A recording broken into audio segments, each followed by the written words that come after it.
porque hablaba de los préstamos y demás, y la historia es quién te da un préstamo en estos momentos también, ¿no? O sea, por un lado es buen momento para emprender, para hacer una startup, pero por otro lado quizá no hay dinero, ¿no? Bueno, pues los que tengáis la oportunidad, pues adelante. Yo me apunto. Otro de los ingredientes importantes para llegar a emprender, para poder empezar un negocio, es la innovación.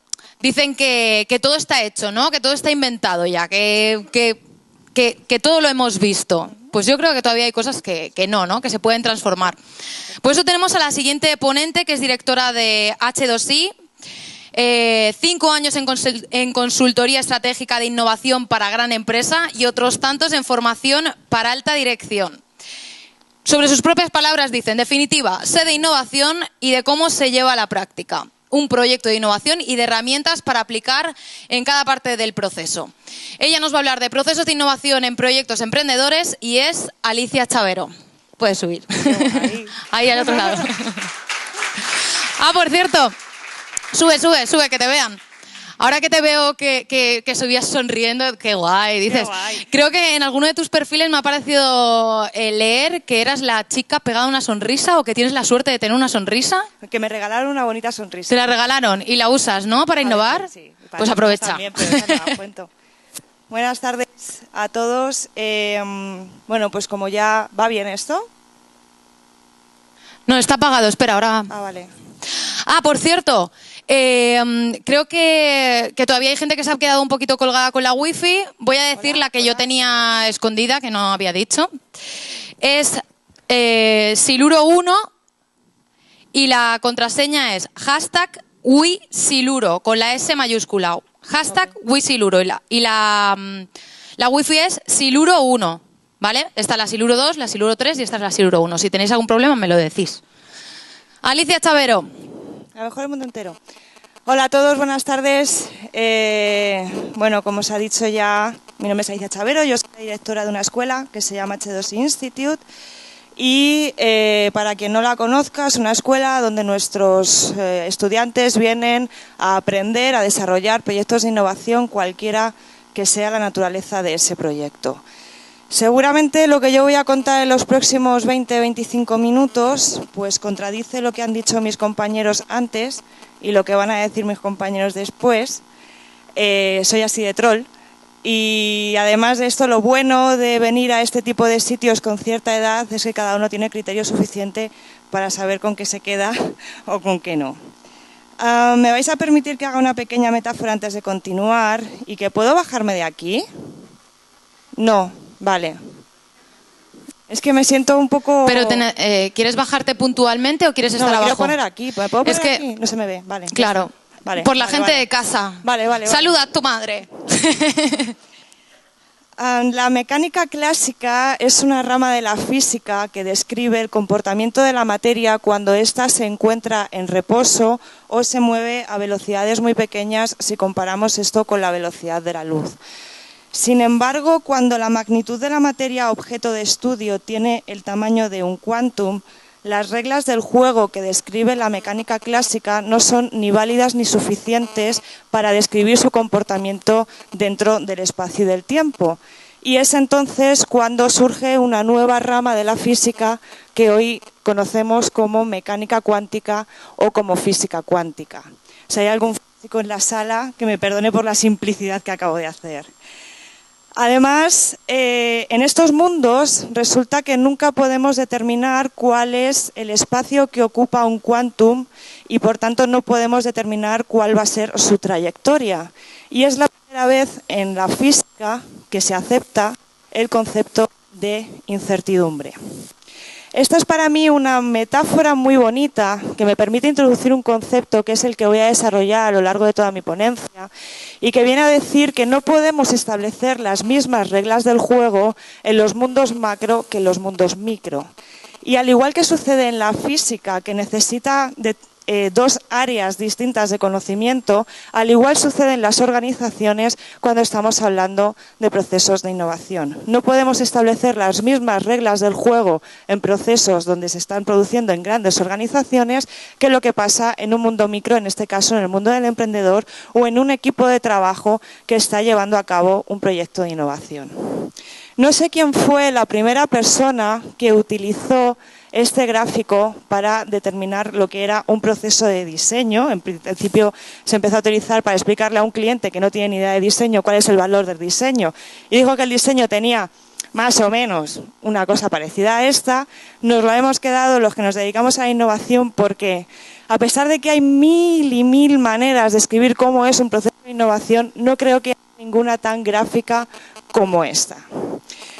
Más o menos tenemos un punto de partida que es una idea. Hoy hemos estado hablando de que tenemos una idea y entonces y esa idea la dirigimos hacia un negocio o hacia un modelo de negocio que queremos que sea rentable, medible, escalable y que nos permita tener un ROI para la organización. Digamos que en estos campos las teorías del management que se han venido trabajando desde los años 50-60 para acá han sabido muy bien optimizar cuáles son los procesos de trabajo que tenemos que tener dentro de una organización para optimizar todos los recursos que destinamos a que esa idea se convierta en negocio. Por tanto, nuestro objetivo siempre era la optimización y la toma de decisiones tenía como criterio general usar la fiabilidad. Es decir, nosotros vamos a tomar decisiones siempre y cuando el resultado nos permita que esto que vamos a hacer funciona, va a tener un resultado en el mercado, nos va a generar unos ingresos, etcétera, etcétera. Sin embargo, hay un mundo antes de que tener una idea, pasan muchas cosas, hay un proceso complejo, difuso, donde los límites no están muy bien marcados y en este campo, digamos que... ¡Tachán! Vale. Digamos que partimos de una situación de partida difusa, donde sabemos que hay un problema pero no acabamos de entenderlo y se producen nuevas formas de organización que, a pesar de que en Lean Startup las encontramos como los modelos Lean, ya en el 1986 había dos teóricos japoneses que se llamaban Nonaka y Takeuchi, que determinaron o que llamaron la organización que aprende. Es decir, en este momento del proceso no nos importa tanto, no es nuestro objetivo la optimización, sino que nuestro objetivo es el descubrimiento. Necesitamos entender qué está sucediendo en el mercado y necesitamos descubrir cuáles son las áreas de oportunidad para poder empezar a crear nuevas cosas. Y el criterio en la toma de decisión en esta parte inicial no es la fiabilidad, sino que es el mundo de la viabilidad o de la validación. Hay autores que determinan que estos dos campos o que los diferencian porque en el mundo primero que os he comentado, cuando tú vas a un jefe y le dices, oye, tengo una idea, lo que un jefe te contesta es, demuéstramelo. Es decir, nos movemos en el mundo del proof it. Sin embargo, si estamos en el mundo anterior, estamos en el mundo del descubrimiento, cuando tú le llegas a un jefe y le dices, oye, tengo una idea, la respuesta es try it, inténtalo. Ahora bien, ¿existe proceso, al igual que conocemos en el management tradicional, para todo este amalgama? Existe. Pero hay que tener en cuenta dos cosas. La primera de ellas es que hay tantos procesos de innovación como personas que han escrito un libro sobre ellos. Ayer tuve ocasión de estar viendo en streaming, que además emitía Agora News, una ponencia en el CIP BBVA de un teórico, de un profesor que da una escuela de negocios que hablaba de procesos de innovación y creo que sacó 20 gráficos distintos, todos ellos explicando cómo es un modelo de innovación. Por tanto, vais a encontrar en la literatura tantos procesos de innovación como personas que han escrito libros y, en segundo lugar, tantos procesos de innovación como equipos de trabajo que se han puesto a hacer algo nuevo. Por tanto, no existe un modelo único, lo que sí pasa o lo que sí que nos solemos encontrar es un trabajo que al menos recorre 4 estadios, ¿vale? Es lo que voy a intentar explicaros ahora. Ahora lo que voy a intentar explicar es qué pasa en cada una de estas áreas. Esto no es un proceso lineal, lo que pasa es que os lo explico primero una cosa y después otra, o me es imposible que salgáis aquí con una idea más o menos clara de qué es lo que pasa en un proceso de innovación. Lo que sí que pasa en la mayoría de los casos es una cosa, que nos movemos de un mundo abstracto y deseable hacia un mundo que necesita una concreción en un producto, en un servicio, en una solución, y que además necesitamos que sea viable y que la gente compre. Y lo primero que pasa cuando nosotros nos ponemos a hacer algo nuevo es que empezamos a trabajar con el contenido existente. Es decir, empezamos a trabajar con aquello que sabemos sobre el problema que queremos solucionar. Y muchas veces este contenido no es suficiente. Necesitamos entender mejor qué es lo que un usuario está necesitando, qué es lo que demanda un cliente, qué es lo que no demanda. Y para ello se hace una práctica que, simplificada a la mínima expresión, tiene que ver con el mundo de la observación y tiene que ver con el mundo de la experimentación. Todos estos palabras que yo pongo aquí, como son design research, como es shadowing, como es etnografía, como es observación contextual o investigación social generativa, son palabras. ¿Hay algún antropólogo en la sala?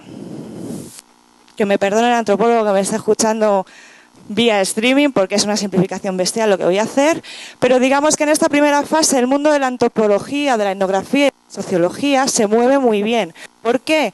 Porque llevan toda la vida practicando con técnicas que les permiten observar la realidad sin intervenir, mirar al mundo sin interpretarlo, solamente decir qué es lo que es y cómo es y qué es lo que estoy empezando a detectar y lo que no estoy empezando a detectar. Estas prácticas, al final, lo que nos permiten que es tener más conocimiento de aquello que estamos trabajando, de nuestro problema a resolver. De aquí sale un output que se llama la obtención de insight, la obtención de áreas de oportunidad. Hemos sido capaces de detectar cuáles son aquellas áreas que el cliente determina que son necesidades todavía no cubiertas. Y hay una cosa muy importante, y es que cuando nos estamos moviendo en esta fase, no estamos hablando del mundo cuantitativo, sino del mundo cualitativo, de lo que nos estamos refiriendo, de cuál es la anécdota y cuál es el matiz que a mí me ha despertado la cabeza y me ha hecho entender que por aquí puede haber un área de oportunidad. Esto tiene que ver mucho más con la intuición que con un análisis de tendencias de mercado. ¿Ok? Hasta aquí. ¿Vamos? Ok. Obtenemos unos insights y pasamos a un segundo estadio, a una segunda fase, lo que queráis llamar, que es el mundo de las preguntas y las respuestas, que es el mundo de ahora que ya tengo más información sobre aquello que quiero trabajar, me pongo a hacerme preguntas sobre cómo podría yo resolver este problema, cuáles son las cosas pendientes de resolver y me pongo a aplicar técnicas de ideación. Este segundo estadio es el que más conocemos todos, porque seguro que todos hemos oído hablar de un brainstorming, ¿sí? No, vamos a hacer un brainstorming, entonces nos vamos a reunir todos en un equipo y nos vamos a poner a tener ideas, sin tener ni puñetera idea de que un brainstorming, primero, tiene que ser facilitado por una persona que es profesional y, en segundo lugar, tienes que tener técnica y herramientas y habilidades trabajadas para que un brainstorming no sea una cagada. Aquí hablo y pongo, por cultura general, ahora que vienen las Navidades y que suelen haber chascarrillos que molan, sobre todo cuando tienes que explicar a un familiar, oye, yo quiero ser emprendedor, ya, pero ¿tú para qué? En el mundo de la creatividad existen dos grandes escuelas, que son la escuela de Buffalo, que salió de una cosa que se llama Creative Problem Solving, la resolución creativa de problemas, y otra cosa que se llama los Wicked Problems, los problemas perversos, que viene a decir, oye, un problema nunca tiene solución, lo único que puedes hacer es conversar sobre él e intentar entenderlo. Eso nunca se aplica en el mundo del negocio, porque cuando tú eres un consultor y llegas a una empresa y dices, es que tu problema no tiene solución. Ahora, charlamos un ratito, estamos de aquí a 6 meses trabajando en él y ya vemos si luego entiendes un poco mejor lo que te está pasando. Técnicas de convergencia y de divergencia, mapas de retos, brainstormings, todo aquello que es el pensamiento lateral, los sombreros de Bono, no sé qué, todo esto sucede en esta fase y lo que hacemos es hacernos muchas preguntas y dar respuesta a través de la ideación. Aquí hay una cosa que suele ser un error que solemos cometer además la mayoría de los que nos dedicamos a esto, y es que nos dedicamos muy poco tiempo a preguntar. Y en la pregunta, la mayoría de las veces está la innovación. Todas las ideas están ya hechas. O sea, no vais a ser originales por tener una idea nueva, porque la mayoría de los que os rodean ya han tenido esa idea. Ahora bien, decía Einstein una cosa muy interesante, y es, no hay mayor error en la vida que tener una respuesta cojonuda a una pregunta mal formulada. Yo tengo compañeros, por ejemplo, en Barcelona, que son especialistas en creatividad, que se dedican horas de sesión de trabajo con sus clientes solamente haciéndose preguntas. Y podemos tener una sesión de 6, 8, 10 horas de trabajo donde nos estamos preguntando lo mismo mediante 100 maneras distintas. Por lo tanto, trabajar la pregunta quizá podría ser una de las reflexiones del día de hoy. No me enrollo, continúo. ¿De aquí qué sale? De aquí sale una idea o un concepto en bruto, pendiente de validar, pendiente de trabajar, esta cosa, no, se me está ocurriendo, mira, yo creo que si vamos por aquí podemos hacer algo que necesita ser un poquito más trabajado dentro del equipo de trabajo. Y aquí empieza una tercera estadio, una tercera fase, un tercer, lo que queráis llamar, que tiene que ver con todas aquellas tareas y actividades que desarrolla un equipo de trabajo para generar, ver cuáles son los atributos de su idea o los atributos de su concepto, o solución, etc.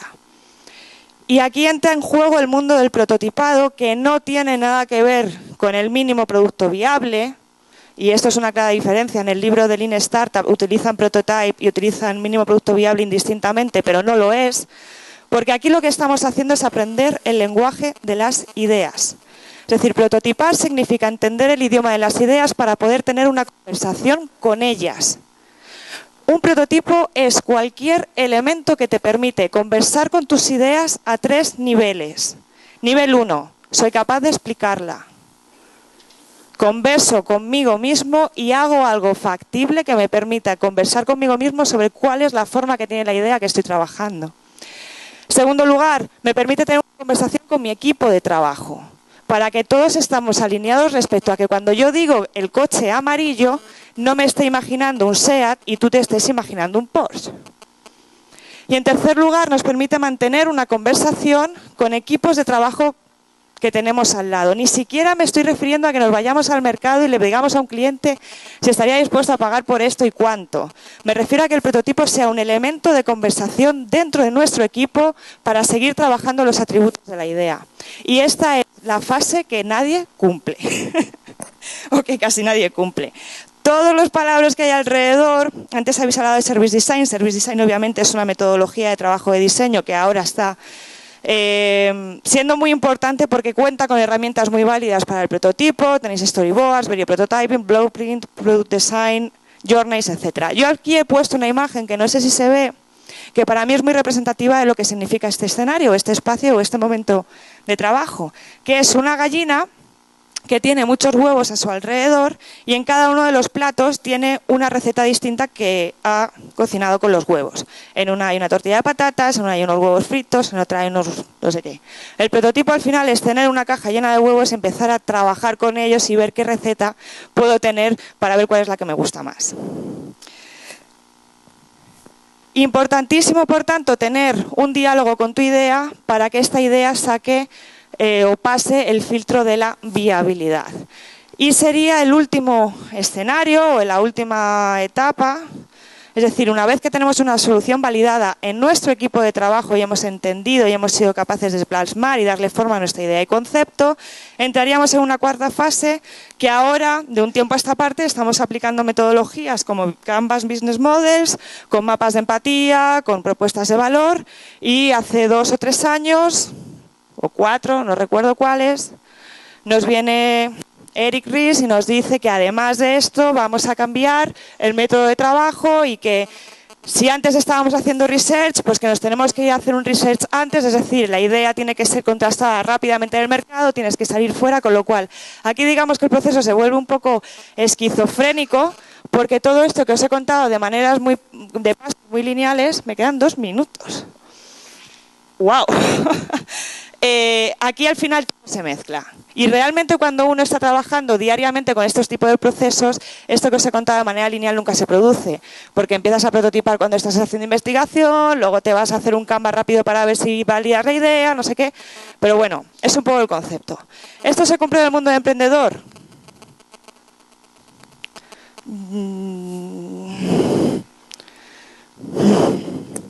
Yo creo que hay una cosa muy importante. Tú como emprendedor te puedes permitir el lujo de no estar innovando. O sea, yo esta cosa de que emprender tiene que ser igual a innovar, ¿por qué? O sea, tú puedes estar trabajando en un proyecto, tenga como objetivo hacer lo que está haciendo mal. Y mola. Y está bien. O sea, no tienes por qué empezar aquí a trabajar una cosa muy tal. Lo que no te puedes permitir como emprendedor, y mucho menos con la que está cayendo, es seguir manteniendo las mismas dinámicas de trabajo internas con tu equipo que tenías cuando estabas trabajando en una gran organización. Porque como hagas eso, estás muerto.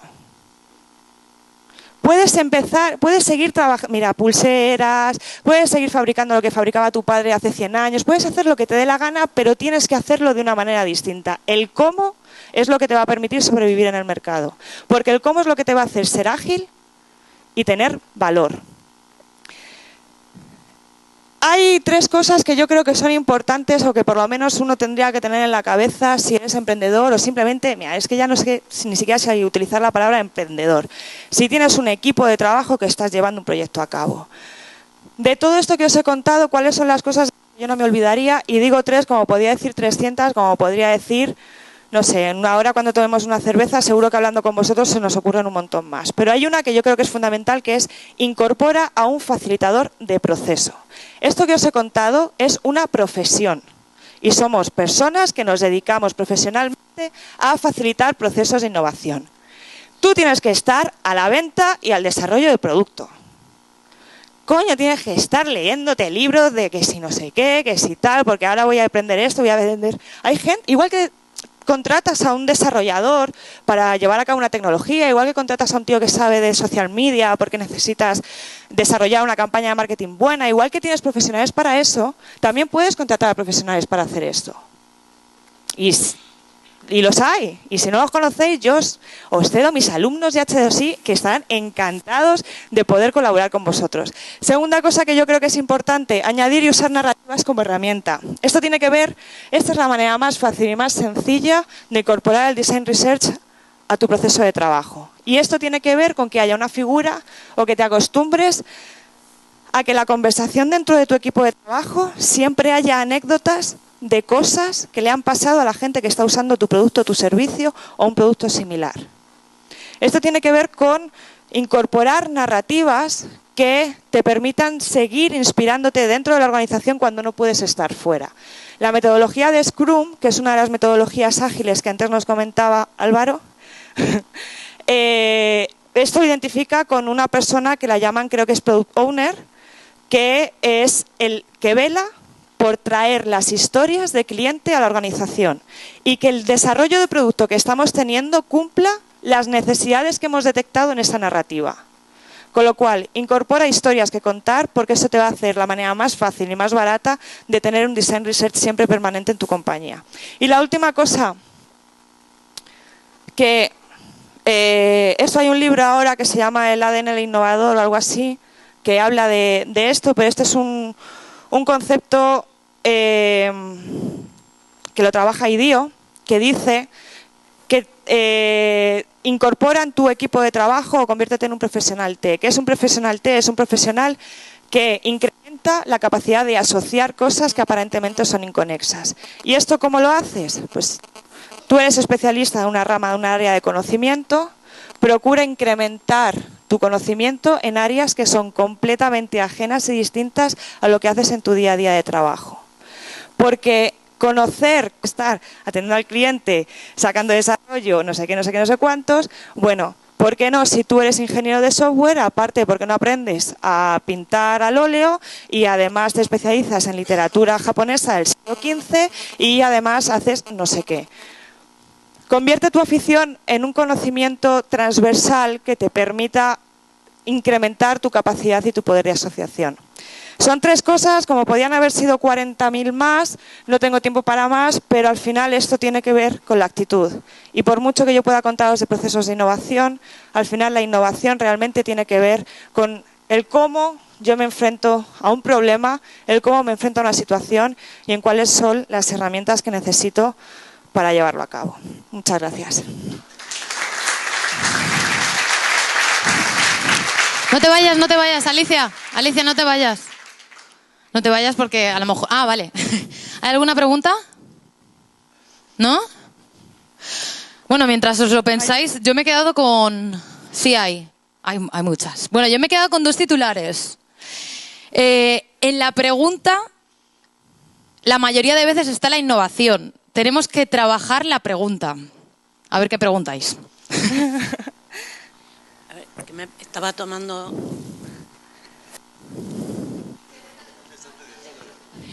Estaba tomando nota y... Ahora. Cuando dices que en el entorno macro y en el entorno micro no se trabaja igual o no hay que aplicar las mismas reglas del juego, ¿quieres decir que nos olvidemos de todo esto para un entorno micro o que cada uno lo haga como pueda? Más lo segundo que lo primero.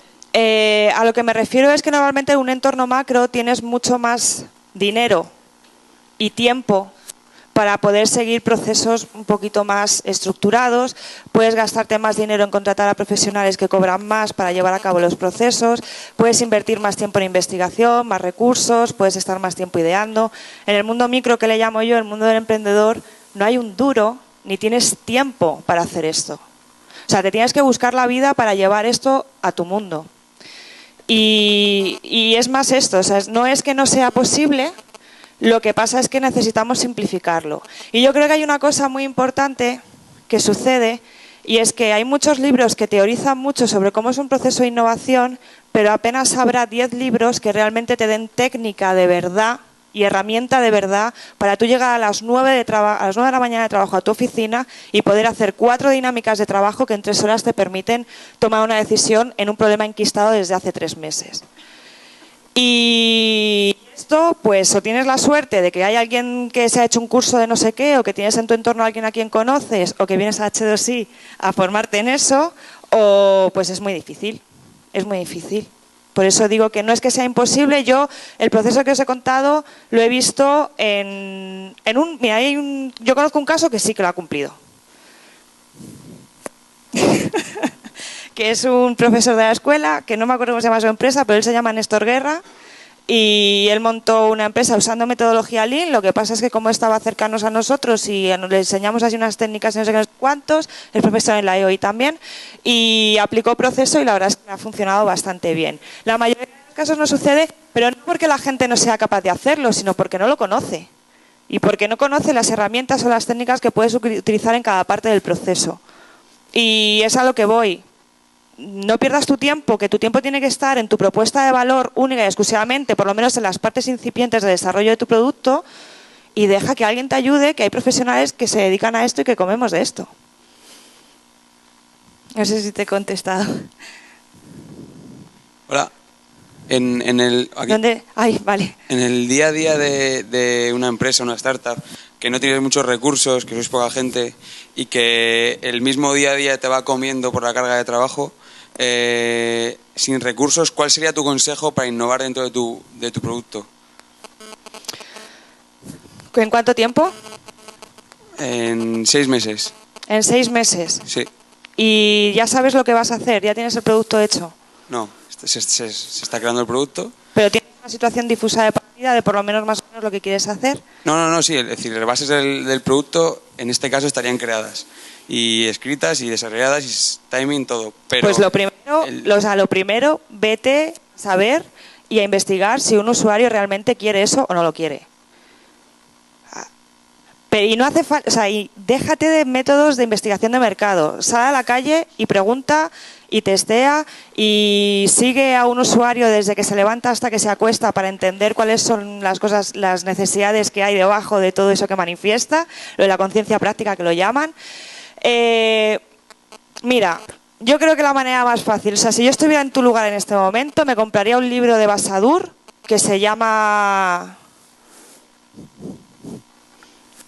El autor es Min Basadur, Simplex, se me había ido el nombre, Simplex, que te escribe una metodología de trabajo que es la resolución creativa de problemas.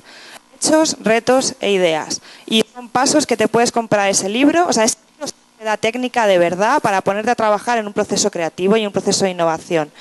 Y te lees ese libro, te conviertes en... Eliges a una persona dentro de tu equipo de trabajo que se convierta en el facilitador, es decir, que guarde o que sea el guardián del proceso de trabajo y pruebas. Esa sería mi recomendación. ¿Alguna pregunta más? Uy, no.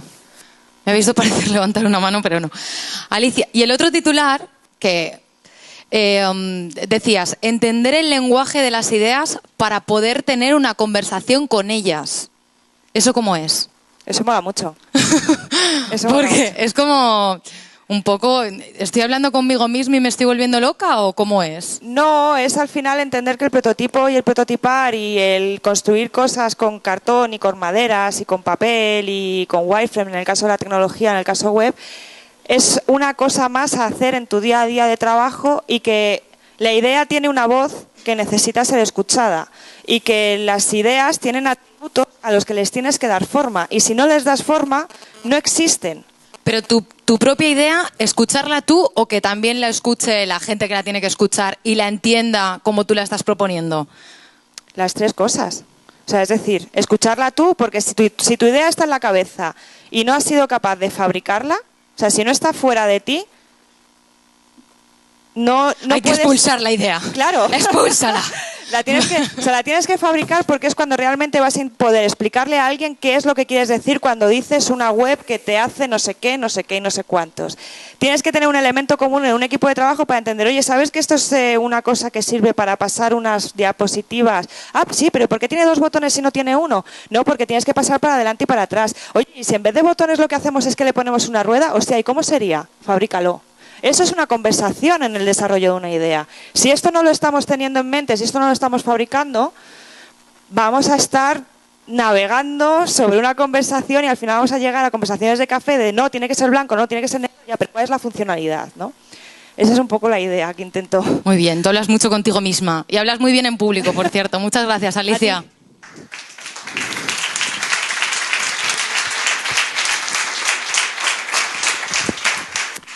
Bueno, todo esto va cogiendo forma, casi nos podemos ir de aquí emprendidos.